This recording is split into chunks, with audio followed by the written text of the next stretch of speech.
Hello, listeners. Kathy Lawless, Life Story Curator, bringing you this podcast series, How Did I Get Here? A series of interviews designed for people just starting out in their careers, in transition, or possibly feeling stuck, and giving them access to the stories of people who have been there and done that, so that they might be inspired with some new ideas, or maybe just comforted knowing that they're not alone, that everybody starts somewhere and everybody goes through times of feeling stuck. Today, I'm very excited to welcome you to episode 80. So exciting, and I love doing these recap episodes. The last recap episode I did was actually episode 68. I had a little bit of gap in my interview schedule, so it didn't go all the way to episode 70. So this one then recaps episodes 69 through 79. So there are 11 interviews that I will recap today, and all 11 continue this trend of insightful and inspirational stories. So I'll be sharing their aha moments, lessons learned, and words of wisdom, and then include what learnings I got out of it, what it triggered for me, as these might be helpful for you to consider as you're listening. So let's get to the stories. Episode 69, Cynthia James, transformational coach, international speaker, and best-selling author. A journey with a dream to become an actress and a singer, which she does, performing in theater, television, and film. Find out how dancing on a huge stage at the MGM Grand and performing on a cruise ship prepare her for where she is today. Always curious and adventurous, Cynthia follows opportunities as they arise, taking her from the Midwest to New York to Las Vegas to Los Angeles and then ultimately to Colorado. Being a seeker, her curious and adventurous nature are what she believes have served her best. Her words of wisdom: you're here for a reason. You are not an accident. You've got something that nobody else can do the way that you can do it. Even if it feels scary and you don't know what you're doing, trust that that calling, that urge within you is important. And all you have to do is one step at a time. You know, sometimes you may not know what that thing is that you can do that nobody else can do. I know I've struggled with this. I've always had this underlying thought that if I can learn it or if I can do it, then anybody can. I mean, because I did. I learned it. And therefore, I didn't really know what made me unique and different. And especially when something comes easy for me, I don't even know that it's a thing. Like how I can take and arrange complex information into something that's easier to understand. I just can see patterns and connections, and I had no idea that that was a thing, a strength, or a gift, or whatever you want to call it. So if you're struggling understanding what makes you different and unique, I would suggest 3 things, and these are the 3 things that I've done, in addition to some others, but the 3 things that I think are most impactful. One is the Strengths Finder assessment. It's easy to take, you can take it online, it's inexpensive, and I think it's very insightful. The descriptors that it comes back with. So my strengths from the Strengths Finder tool are an arranger, that's taking that complex information into something simple. I'm a maximizer, which means I like to make things better, which is different than being a fixer. Some people like to fix things that are broken. I'm not really into that fixing mode. I'm more about if things are already working, how can I make things better? How can I maximize them? And then I've got responsibility, harmony, adaptability, all middle child traits, I think, and individuality.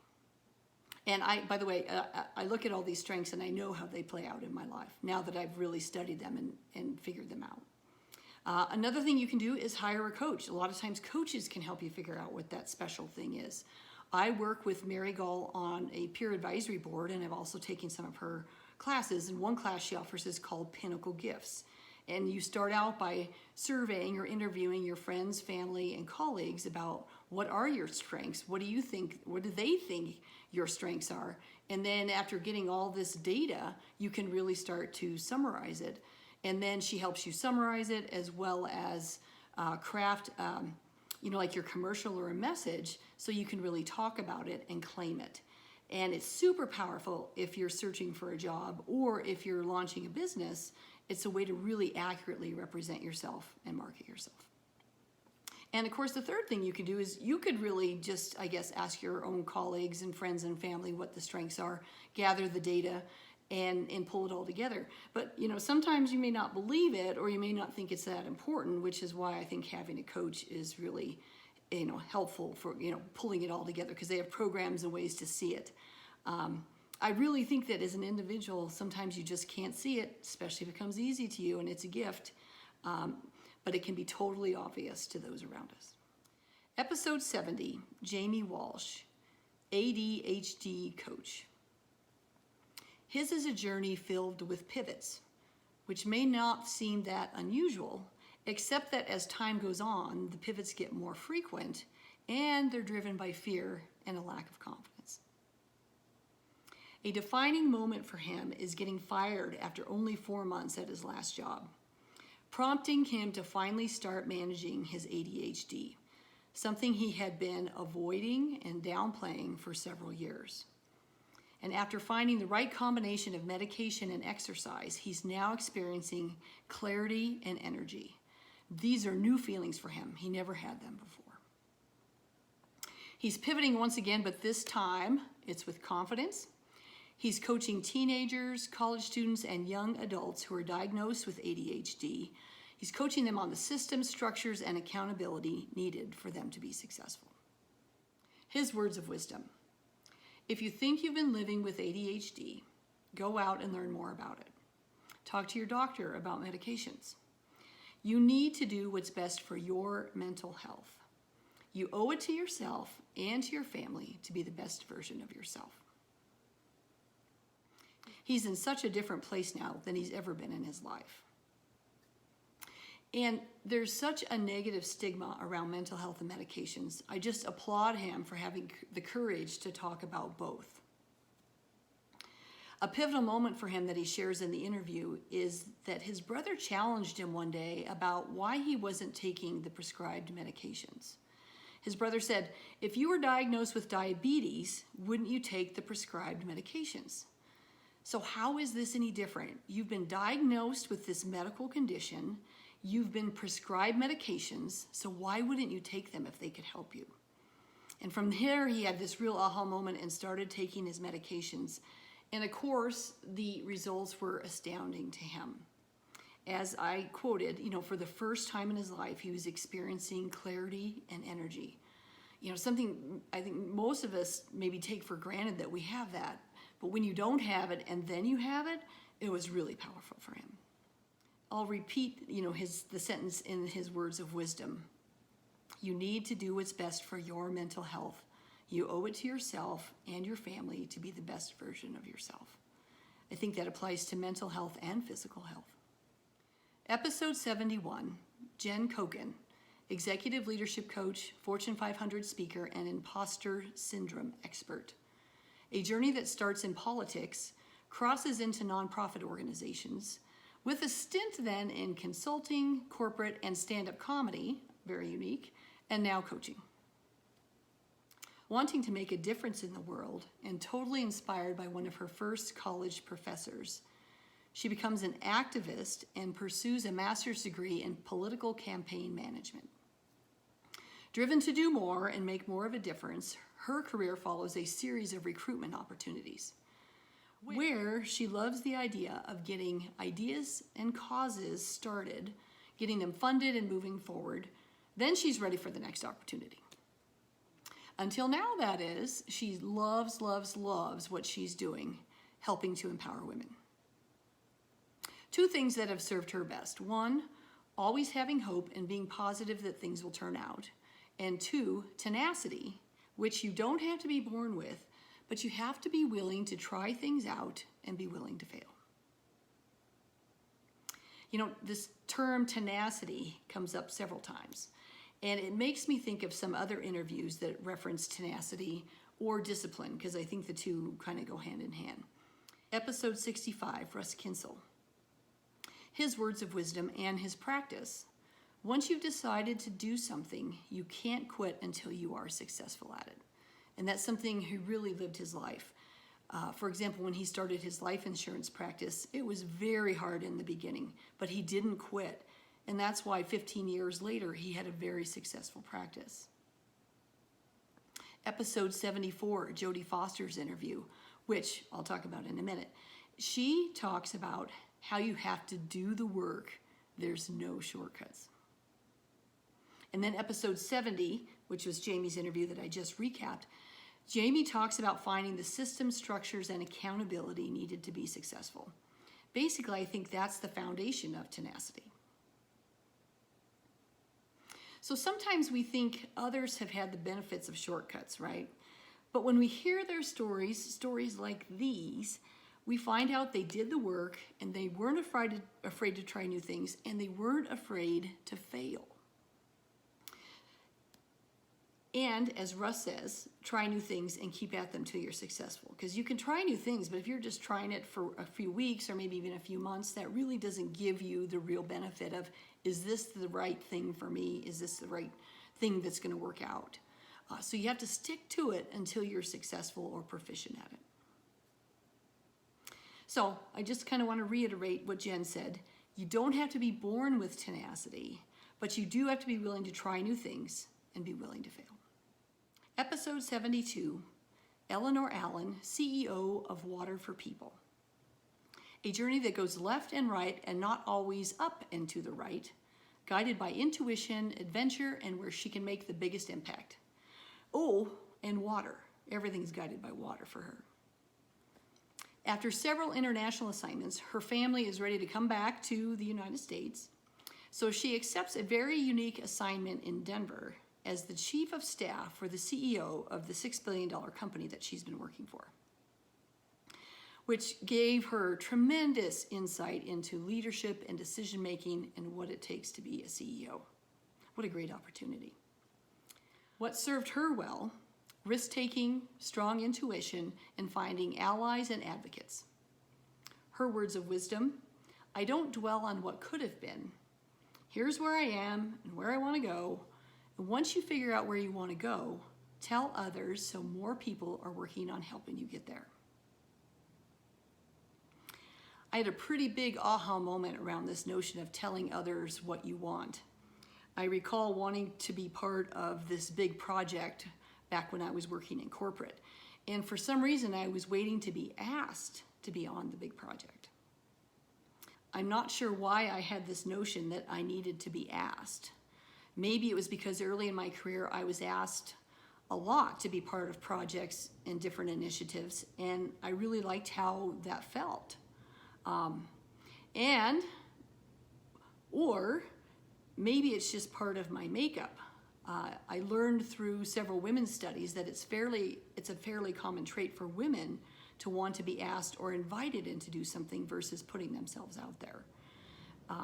However, I finally got up the courage and mentioned to my boss that I wanted to be part of this big project. And I got to tell you, within a week, I was talking to people, I was being interviewed for the project, and then I'm on the project. So this was a very eye-opening lesson for me about telling people what you want, and you'll be amazed at what they can help you do. So, Eleanor, I want to thank you for these words of wisdom. Your words of wisdom of once you figure out where you want to go, tell others so more people are working on helping you get there. So then it's not just you. Which is a great segue to our next interview, Robin Burks, who mentions almost this very same thing in her words of wisdom, which are, find someone to help you. Look for a mentor, someone who has been there. So many people out there will help and want to help, and that can be the difference. Then their network becomes your network. It just opens up, and it makes you look at things completely differently through a different lens. What a great teaser for Robin's interview. Episode 73, Robin Burks, sales leader at Cisco Systems. After abandoning her dream of becoming a lawyer, she finds a job just to get by and is blown away by the sales training that she receives, setting her on a career path that feeds her very strong competitive nature. Combine that with always having a healthy level of confidence, she excels quickly in several sales roles, even one she considers the worst job ever.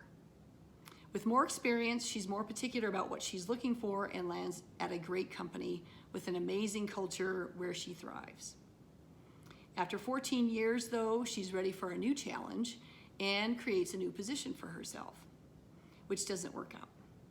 But it was time to leave, and now she's found something even better and loving where she is today. What served her best? Directness and influencing. And I'm going to repeat her words of wisdom here because I think they're so powerful. Find someone to help you. Look for a mentor, someone who has been there.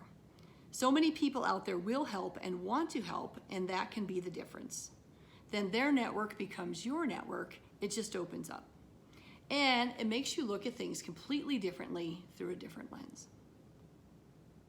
I love how consistent her words of wisdom are to Eleanor's. Almost like I planned it, right? But of course, it's just a coincidence. I can't take credit. Her wisdom also reminded me of why I started this podcast, to share learnings from others. As humans, we relate to stories. So when we hear stories that remind us of situations in our lives, we pay attention. And many times we're more open to hearing what they did and why, and how it worked and didn't, and that it might be something that we could try, which is a different experience than someone giving us advice about what to try, because that feels like someone's throwing up on us. It doesn't feel like us coming to a conclusion or us experimenting or playing with a new thing to try. Episode 74, Jodie Foster, Senior Project Manager at Ultra Consultants and Certified Integrative Health and Wellness Coach. A journey that follows her passion for psychology and sociology, starting out in the mental health field, pivots into corporate sales, then the discovery of project management and coaching. Loving and thriving in project and program management, she's ready for the next step of leadership when her health turns overnight, causing her to step back from everything to regain her wellness. Always an extreme athlete, this health scare is a huge shock and setback for Jodie, but one that she's learning a great deal from and now coaching others on. What served her best? Tenacity and discipline. There's those two words again. Being committed to do what it takes. Something she learned from her training for extreme races. There are no shortcuts. Her words of wisdom, go for it. If you have something you're wanting to do, go for it. You'll be surprised where life will take you. So again, here's that term tenacity, and she adds the word discipline. Of course, she also wasn't exactly sure that discipline was the right word for it when she brought it up, but she was clear that there are no shortcuts. I also hear from her to take action. Go for it. You'll be surprised where life will take you. And this comes up so many times I can't even tell you. Cynthia in episode 69 that I just recapped mentioned it, and you'll hear it again from Jess Sato in episode 79 in a few minutes. It is so powerful to be in action, so energizing. And just the opposite, and probably one of the worst feelings and least powerful feelings, is being in indecision, which usually means or leads to being in inaction, if I'm being clear there. So just taking a little step, which might be talking to someone about where you're at, will lead to some type of clarity, which usually will lead to some type of action. And it'll get you out of your head and taking action and talking to someone. And there's always clarity that comes out of taking action. Taking just a little step, which might be talking to somebody about where you're at, will lead to some type of clarity, which usually leads to some type of action. So get out of your head, take action, and talk to someone. Episode 75, Stephanie Klein, founder and president of Experience Factor. She begins her journey relying on her strengths, her soft skills, which are connecting with people, communicating, and organizing, which leads her to roles in human resources, staffing, then running her own staffing business. She describes at least 3 ass-kicking, soul-searching moments where her thriving business comes to a full stop. All due to events way outside of her control, a recession, an embezzlement, and now the pandemic. So listen to this interview and to learn how she pivots, rebrands, and moves forward. What served her best? Her ability to pivot, to be flexible and work on and develop her response to things.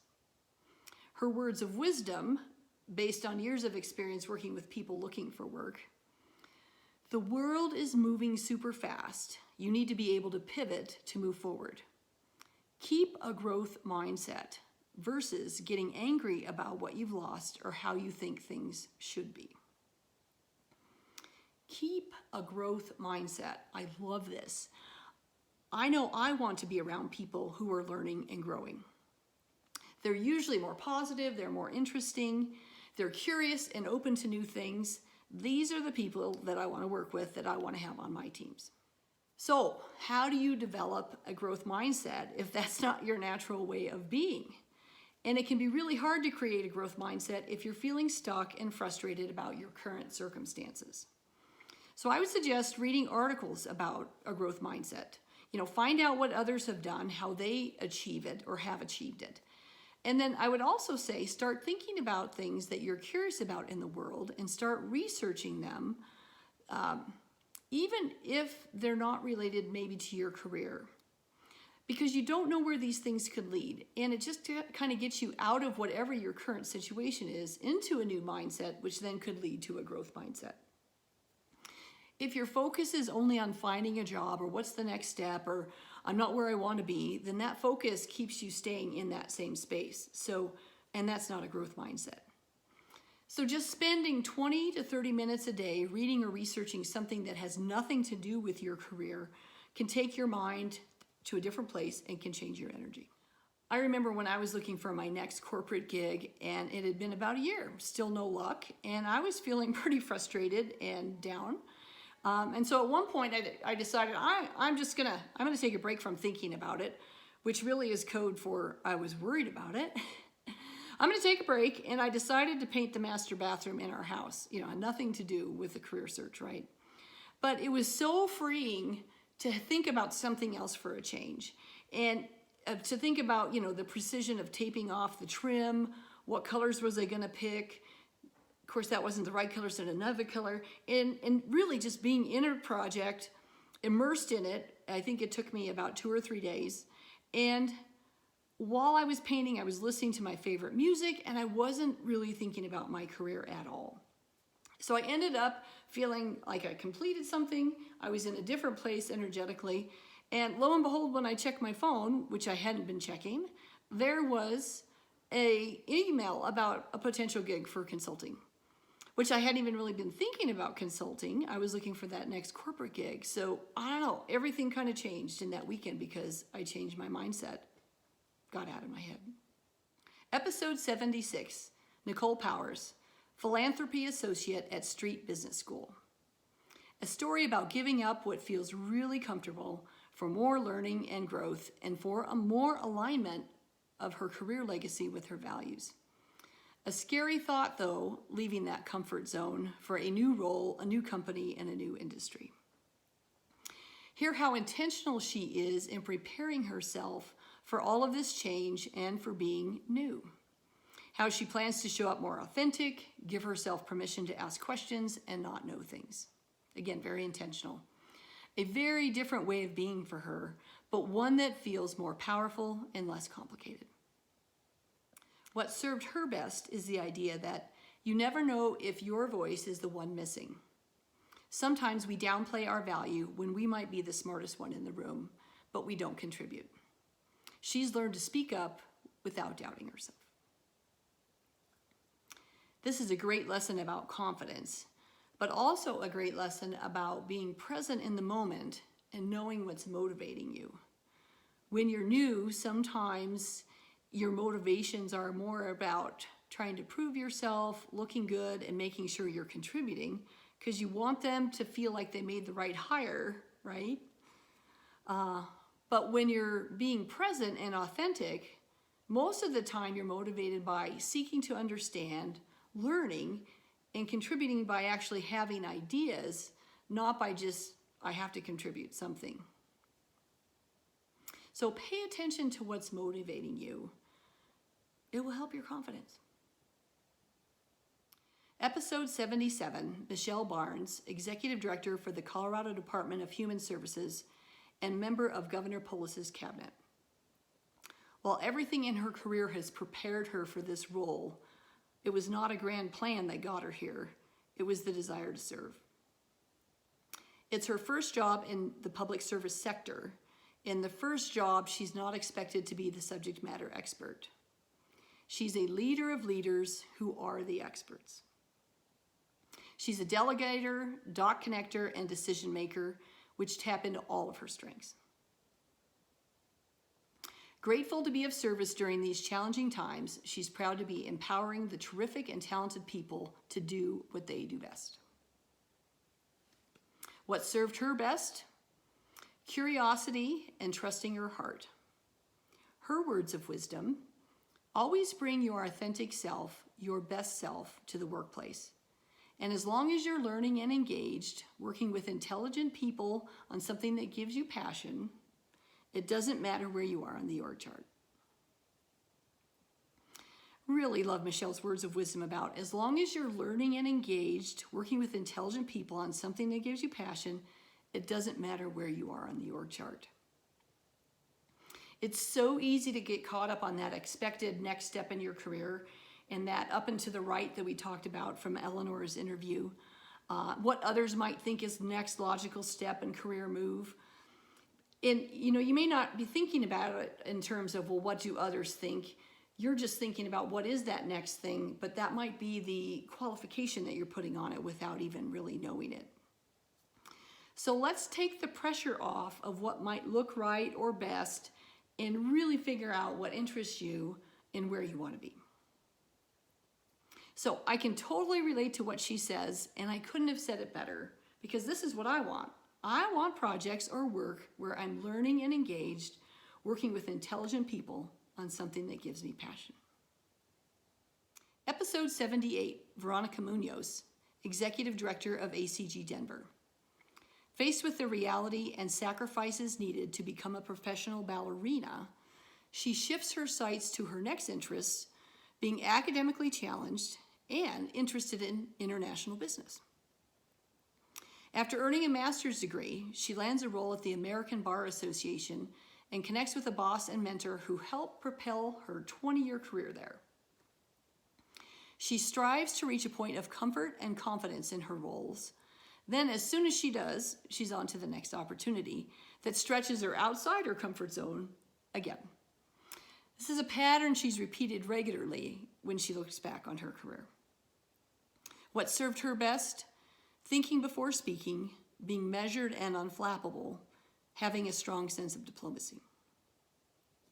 Her words of wisdom: as a perfectionist and control freak, I've had to learn to forgive myself for mistakes. I'm human. People make mistakes. It's okay, so I have to get over myself. Well, she was definitely in the right place with the right strengths. There are so many stakeholders in an association, so her strength of diplomacy was probably very important and helped her be very successful. But I want to talk a little bit about this notion of perfectionist, because it's come up in other interviews. One that comes to mind is that with Stacy Taubman. She was a gymnast. So I see this connection between the ballerina and the gymnast around perfection. Always striving for that perfect form or that perfect performance. And that striving for perfection can be a very powerful driving force and motivator in one's life for high levels of quality, performance, and success. At the same time, it can also become one's undoing if others can never measure up or yourself can never measure up. Of all the interviewees who describe themselves as perfectionists, they also describe themselves for a high need of control. So if you're feeling an overwhelming need for control, maybe you need to examine your standards. Are you trying to perform and achieve perfection? Are your expectations realistic? Maybe you need to give yourself and others a break. Letting go of some control might be just what's needed for your own psyche and for those around you. Episode 79, Jess Sato, co-founder of Two Smart Girls. A move from the Midwest to the Middle East at age 10 significantly impacts her outlook on the world and her career. She learns the language, loves the culture, and decides she wants to become an international lawyer. Once in college, though, she realizes being a lawyer, not for her. So she leaves college with a double major in Arabic language and political science with a focus on Middle Eastern politics. Wow. Her first job is amazing. Decision analysis at a major aerospace company. At 21, she's facilitating conversations with military leaders and subject matter experts who are trying to make decisions that solve future problems. Future problems like deciding the future needs of American fighter jets. This is at age 21. Wow. So what served her best? Being curious about the possibilities and then making a decision and taking action. Her words of wisdom: when you're stuck, it's easy to get bogged down in trying to figure out all the pieces. I found that if I do just one little thing, it moves me forward. Action begets action, and action begets clarity. This is the third time in this group of 11 interviews that we hear how being curious or curiosity was something that served folks well. So with a quarter of the interviewees mentioning it, I thought it was worth highlighting. Another highlight, taking action, something I talked about earlier that comes up frequently in interviews. Love how she says action begets action and action begets clarity. You get clarity by taking action. And it's so easy to think we have to have things figured out before we take action. And when I think about starting my business or even starting this podcast, both started with an idea, but neither would have come about if I hadn't taken action.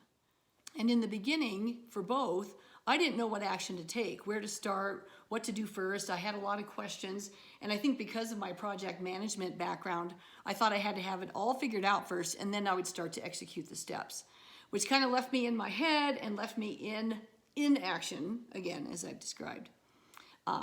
That is until I started taking baby steps. With my business, I just started talking to people about I wanted to start this business. And then once I finally proclaimed I am starting this business, everything really started to pick up momentum.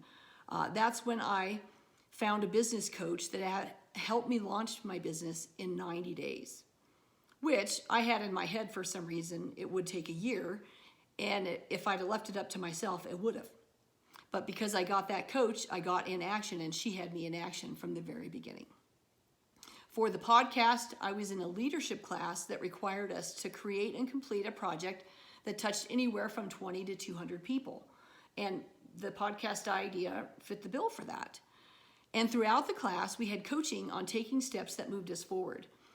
And steps that weren't always that big, but they were super impactful, and they kept us in action.